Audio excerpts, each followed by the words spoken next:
All I can say is that Khaki Reviews Beauty is entirely to blame for what's about to happen.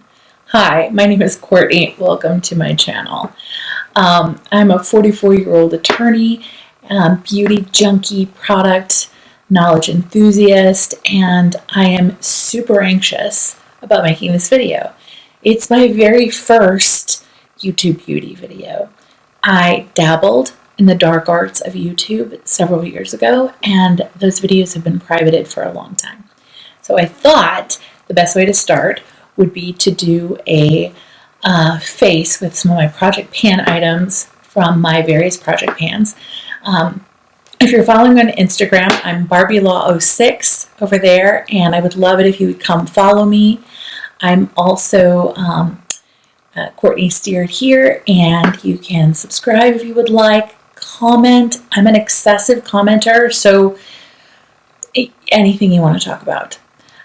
So I'm going to get started. I have my skincare on. I have the Shiseido Urban Defense SPF on. I wear SPF every single day, and I'm going to clip back my hair in reverse. This is the Too Faced Peach Primer, which I thought I liked, and I bought a bottle of it. I don't, but I'm panning it because it does work well for me. And it's binder clipped because it kept filling with air and it was driving me insane. So I use about 2-ish pumps of that. And then I usually mix in some kind of glowy product. I am panning this. It's Marc Jacobs in Tantalize, which is 100% too dark for me, but it'll work out with the foundation. So again, like about a pump and a half. So the reason I picked today, of all the days, to decide to have a YouTube video, Lancome base, another pan, but I do like this. It's super silicone-y, so if you don't like silicones, this is not for you. But I find it works well in smoothing out the matte primer and kind of melting in the highlighter. And there we go.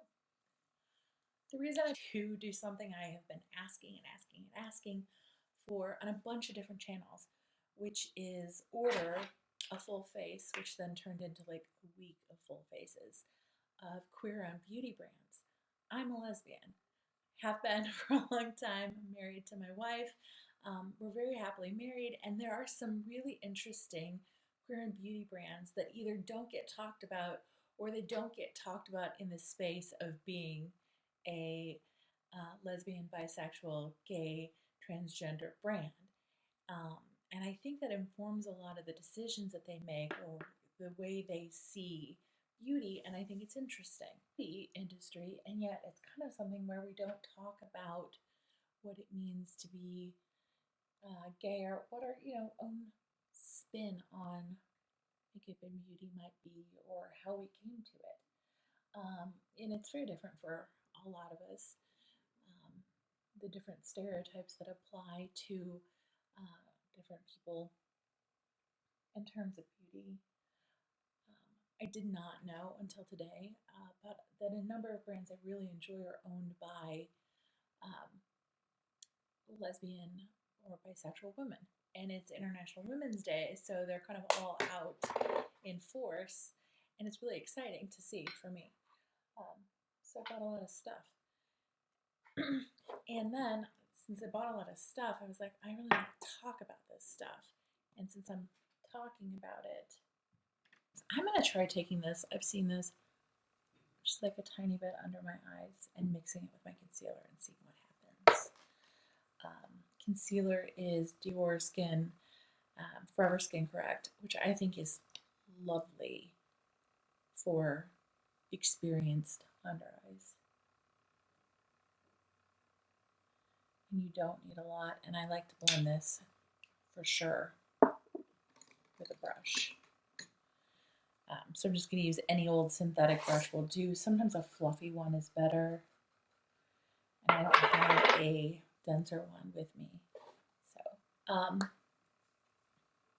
just kind of like to see people like you talking. You know, I found it really distracting this year during June, which is Pride Month, and almost no channels were talking about queer-owned brands. And obviously there are a number of queer-owned brands that are hugely popular. Tom Ford, hold on, start that, let me go back. There are a number of queer associated brands that are hugely popular. Tom Ford, Marc Jacobs, François Nars,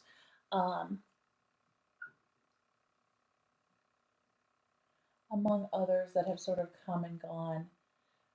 But, and I'm just blending in the Glowgasm from Charlotte Tilbury. But most of those are licensing deals. So they're something where, in most cases, NARS is different. NARS did found his brand and then sold it. But, in the case of Tom Ford, he didn't found a beauty brand. He sold his name and the rights associated to it, and I'm sure he maintained some control. But he sold his name to a company that will then manufacture things that are sort of in line with his aesthetic for his fashion house. And that's fairly common, and that's where a huge number of the kind of very well-known LGBT brands go through. And then you have others, the creator who shall not be named, and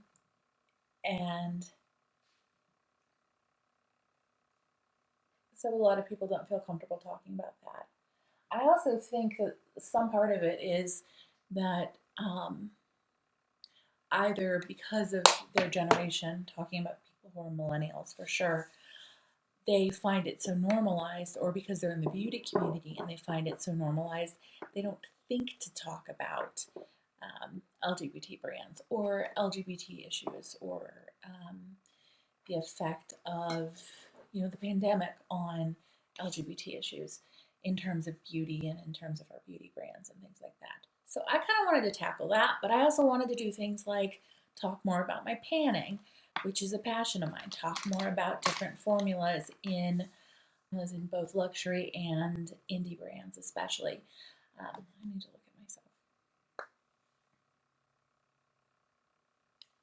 So you'll have to bear with me. This is my first time recording. I'm going to do some editing. I hope. Maybe I won't. Maybe I'll just put this up and you'll be patient and nice to me, which would be lovely. It occurs to me, I don't think I brought any. I didn't bring any eyeshadow primer in here with me. This is not where I do my makeup. This is actually my office. And I think probably the next time I record, I'll record on my phone, but I really wanted to get into this. So we're going to do something I legitimately never do, which is use concealer as a primer and then powder it. And I'm sure Pat McGrath will not appreciate that, but when I put her eyeshadow on. Another huge brand, and it's a brand that I talk about a lot on Instagram. Well, not a lot, but I've been talking about a lot lately on Instagram, is MAC.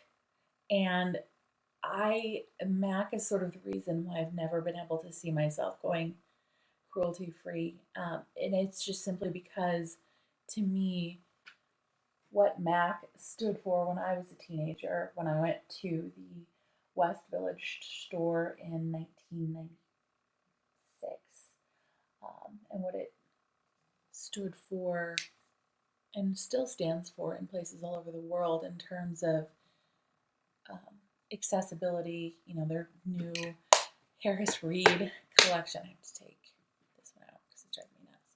Their Harris Reed collection collab with a transgender designer, which is fabulous. And actually, I have the palette right here. I wasn't planning on using it, but I have it, and it's so pretty. So it's the Harris Reed, and this is just lovely and small and like just a difference. Enjoy. This will get better.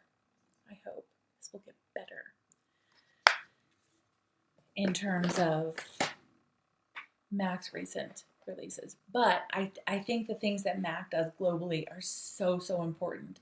If you're a teenage boy or girl who identifies as queer in a country where it's even less accepted than it is in the United States, having a company fully support LGBT rights and put out things like Diva Glam and put out the collab and just generally portray the message that it's okay to wear makeup and it's okay to like, seriously, it just is such a big deal.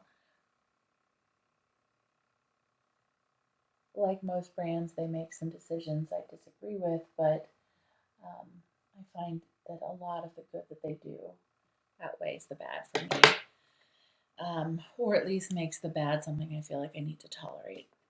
So I'm putting on Grissaille Boy Brow. It's not my favorite brow gel. I don't understand why people freak out about it. The reason why I wanted to make a channel is I love talking about makeup, and I felt like I was getting low-key, high-key obnoxious in commenting.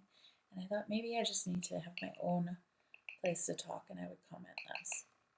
But I'm not sure that's true. I'm probably just going to comment the same amount and then have my own channel and talk about more things. Becca Undereye Brightener powder. Wayne Gloss Airbrush. Either bisexual, really bisexual, transsexual, lesbian. There are a lot of different scripts that people bring into your makeup decisions, your beauty decisions. This is true, really, honestly, for all women. It's just a little more heightened for LGBT women in that either people think that it's all the same, that, just slapping this on, I'm going to buff it in a second. It's all the same, that you are just like every other woman, and you fall somewhere on the range of full glam, somewhere on the range between full glam to like no makeup to no makeup whatsoever. You wear nothing.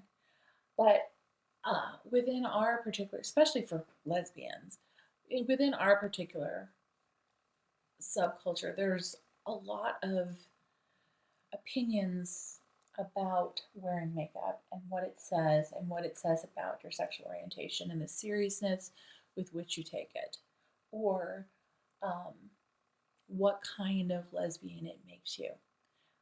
And so it's just something I think is a discussion we can have that helps us together sort of use LGBT life as kind of a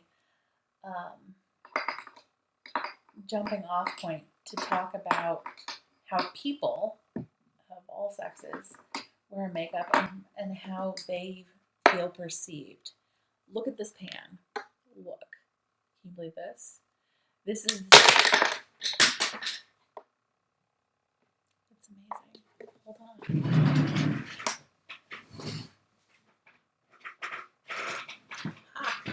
But it survived. This is Surratt Grissaille, and I think it's one of the most beautiful fair skin contour shades, and I very much hope that Surratt expands their line. I know they've been discussing it. So this is going to be difficult. I need a mirror. But that's another LGBT owned line that I adore, is Troy Surratt. The other thing is that within the LGBT community, makeup and beauty has a really strong place for us in our history and in terms of how many of us identified and sort of found our footing. Cream blush, Westman Atelier Petal, and what is possibly my most favorite brush in my huge collection of Fude brushes and sort of expensive bougie brushes, but this is the e.l.f. stippling brush, and I'm sure you've heard Samantha Revenel talk about it. I have 4 of them. I mostly use them for blush, but I will also sometimes use them for contour, or not contour, Oh, yeah, contour. Any other cream, contour, bronzer, highlighter. And we're going right.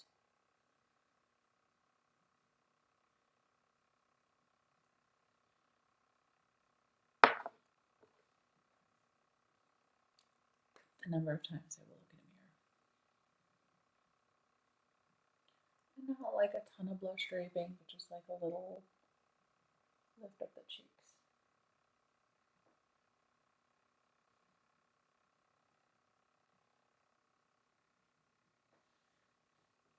So then you look fully sunburned. Mm-hmm.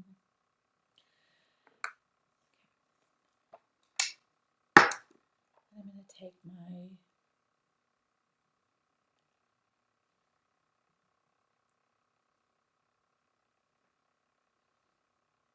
beauty sponge, just kind of calm it down a bit.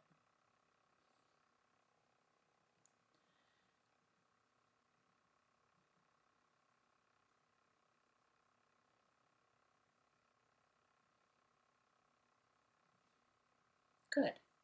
And here is a new favorite. It's a panning thing. So I bought the ColourPop Freckle Pen.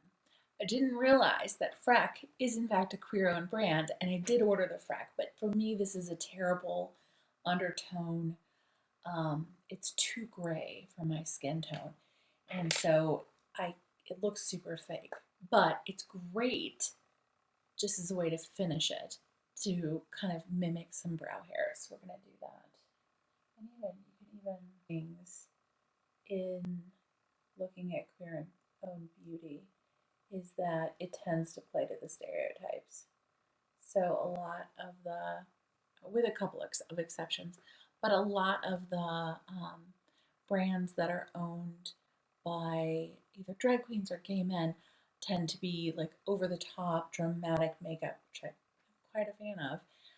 And the brands owned by lesbian, bisexual women tend to be a little bit more no makeup. Several of them are clean, well people, super, in terms like clean, pared down.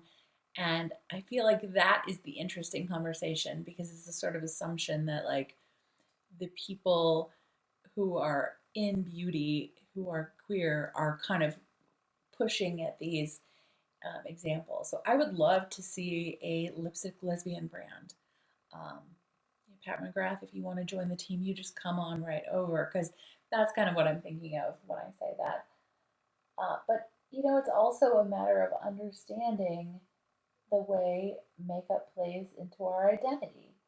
And so, taking a position on, I really do kind of love this. I don't think it lasts long enough to justify the cost, but I do kind of love it. Brows. And it's a good way to pan it. This has obviously been deeply on my mind as I have been watching all these amazing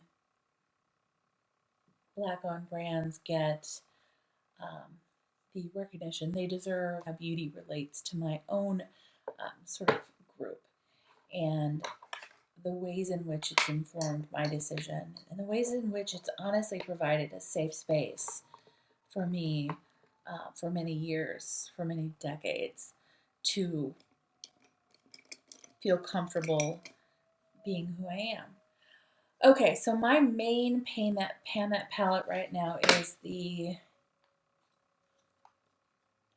Divine Rose. We've got pan over here in the skin show, and we're close in a bunch. And I want to do something super chill.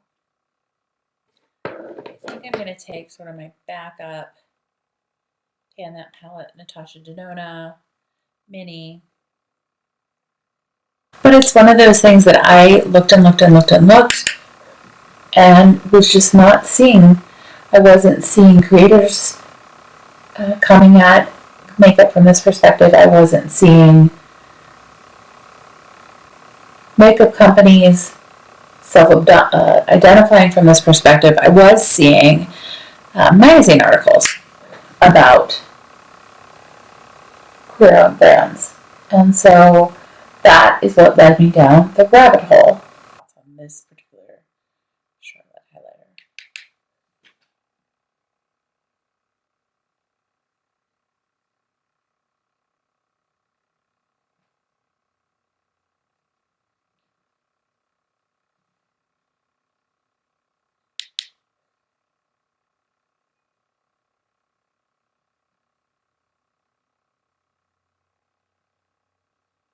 It's a little boingy for me.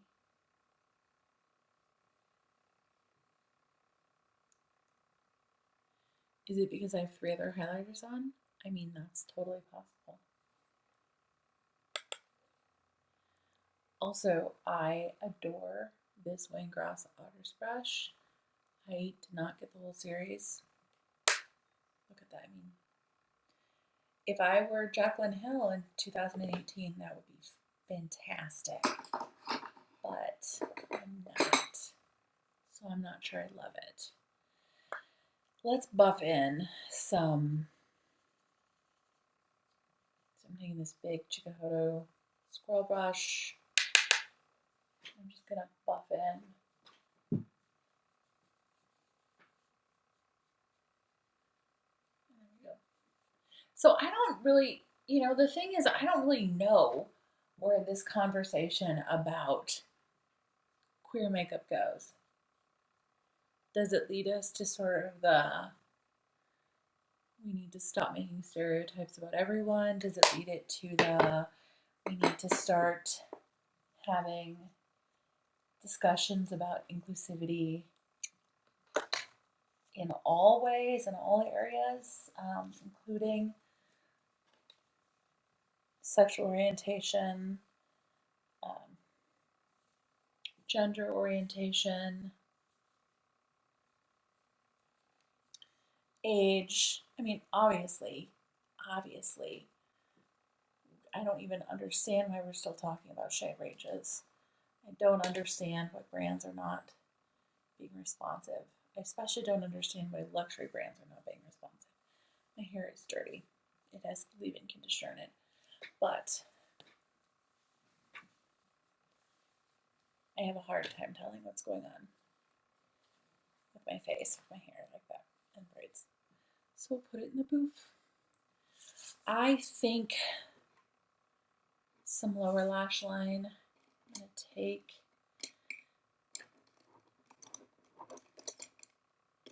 a brush. I'm going to take any one of them. Forever 23. And I'm actually going to go into my Falling Apart for a little contour. And start with that.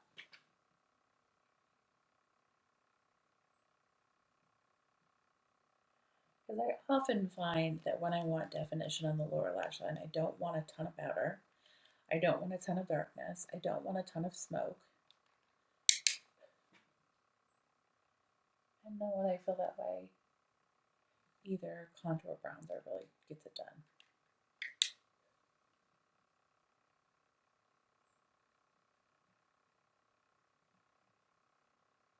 Okay, this eye look is too chill for me. So we're going to go back into, but I do like what that did. Pull that mothership north. And how about I think it's Astral Pink. Just with my finger, because I didn't bring any setting spray. Super prepared for today's lesson. But there we go. And then press and release. These are not makeup wipes, by the way. These are part of the end of the things that we bought in a absolute panic at the beginning of the pandemic. So these are flushable cleansing cloths. Using them up.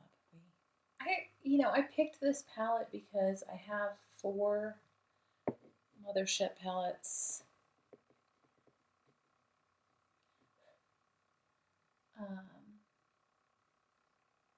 And this one I felt almost like peer pressure. I felt peer pressure. Not that anyone was actually actively peer pressuring me. I just felt like it was a palette I was supposed to own. And it is a little bit, it's super neutral. And it's not kind of as purple or as pink as I wanted or expected, which I saw with my own eyes. So that's why I decided to pan it, and I may continue to pan it through the first. I may continue to pan it into the second quarter. I may switch it out for another one. We shall see. Mascara, and I'm trying a new mascara today. Lily Lashes. It came with a set of lashes because I love their lash adhesive. And I drew it in my whole collection project pan randomly, even though I have some open. But I'm not really super thrilled with any of the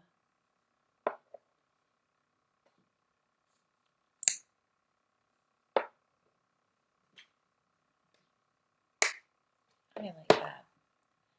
I mean, this could make my eyeballs fall out in about 5 minutes, so we'll see. We'll see. I do not like this highlighter at all.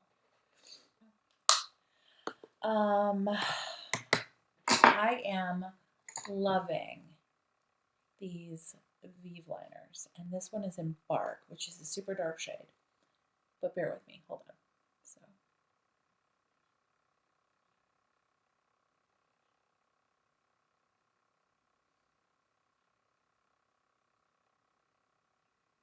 For my skin tone and undertones, this is very similar to the Thrive Khaki liner.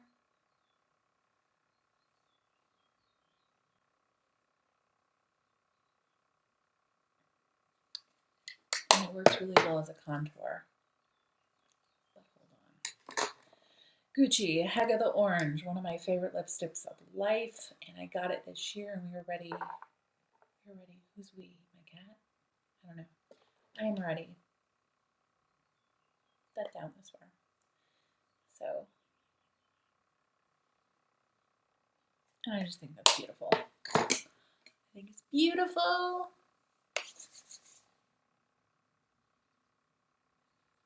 I think it's hard to tell. Come closer, will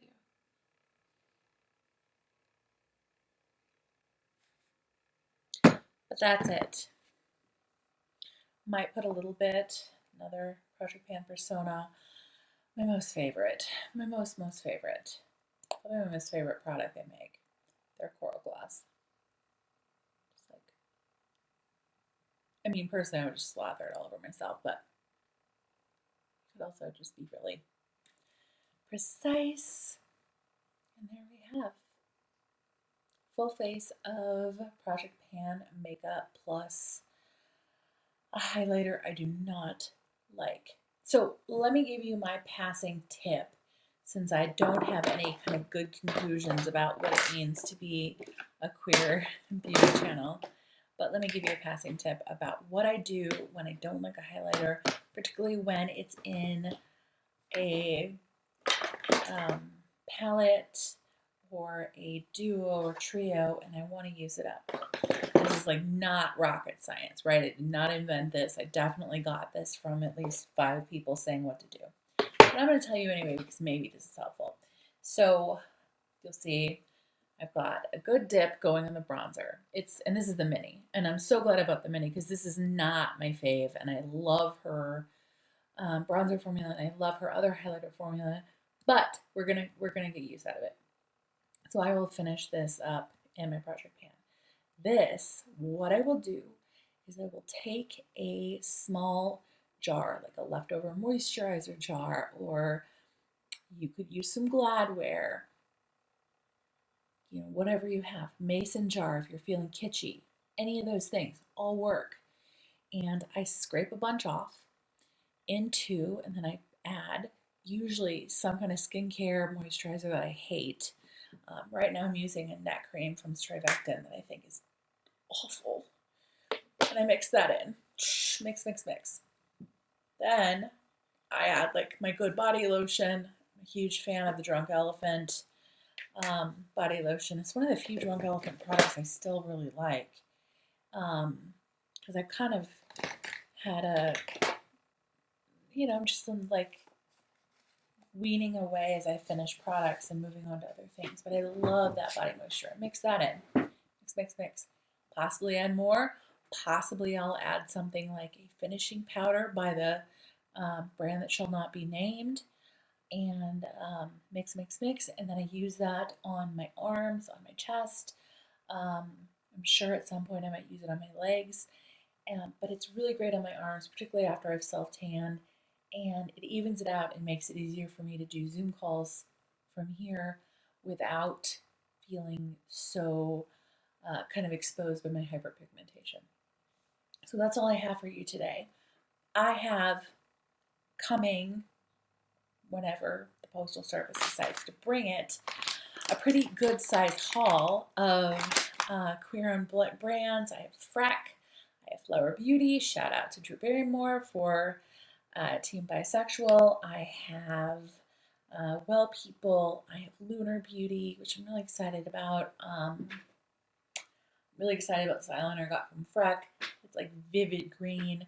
And then I've got a couple more that I'm considering. I'm going to bring in some MAC, because even though they sold ages ago, to me they are a queer founded brand and really one of the brands that kind of established makeup artist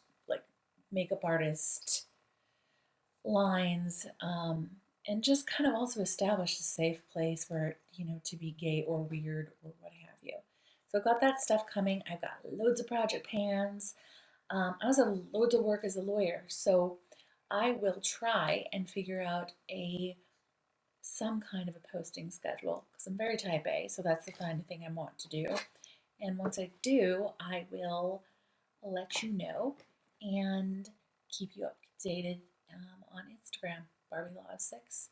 Again, thank you so much.